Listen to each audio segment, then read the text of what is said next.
How do you know if you have simply high standards, high expectations of yourself, or too high expectations of yourself? A good question to ask yourself is this: are your high standards helping you or stopping you? Are your high standards serving you in creating your work, or are they hindering and delaying your work? Only you can answer this question. Hi, I'm Joanna Zajos, clinical hypnotherapist and certified coach. And in this video, I want us to take a look at this phenomenon of having too high standards for yourself.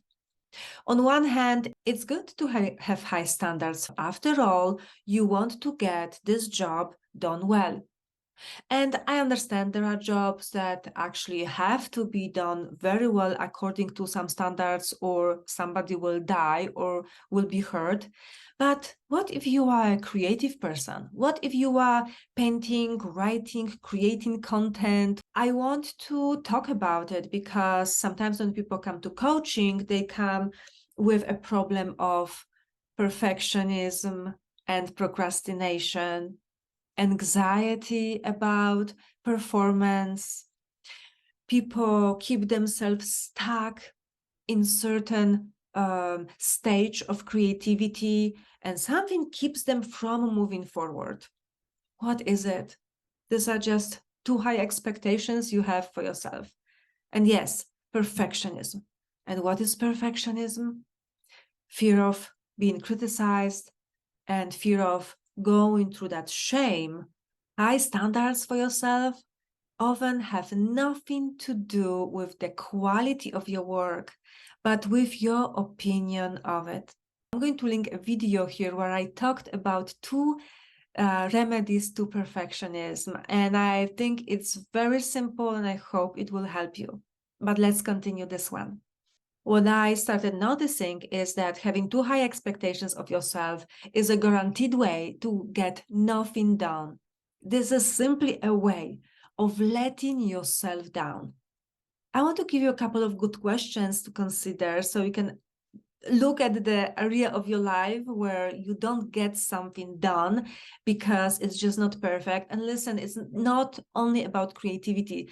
Sometimes people are going through their weight loss journey and they are not doing it perfectly enough in their opinion, and they simply stop because they are disappointed with themselves.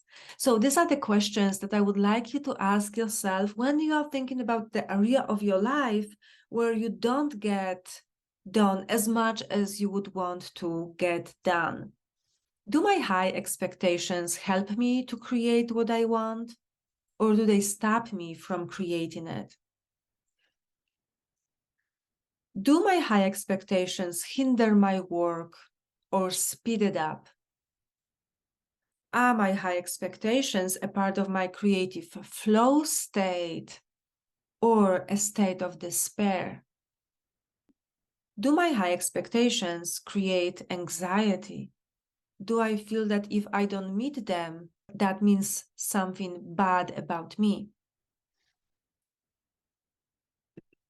One of the ways the high expectations are serving you is simply they are delaying the moment when you would put your work out into the world and let the world judge it, criticize it, or love it, or maybe not respond at all. If you think about delivering your work, maybe publishing something, and you start thinking about criticism and judgment, and you are super anxious about it, just know this is going to happen for sure. Somebody will criticize it anyway. No matter how long you overthink it, somebody will not like it anyway. And you know what? You will be fine. You may also have this understanding that if you do this work right, if you are perfect, if your creation is perfect, then you will be more acceptable. But how your job is done and you as a person, those two things are completely unrelated. Additionally, when you slow yourself down, you are not accepting yourself. So how do we change it? How do you decondition this internal response?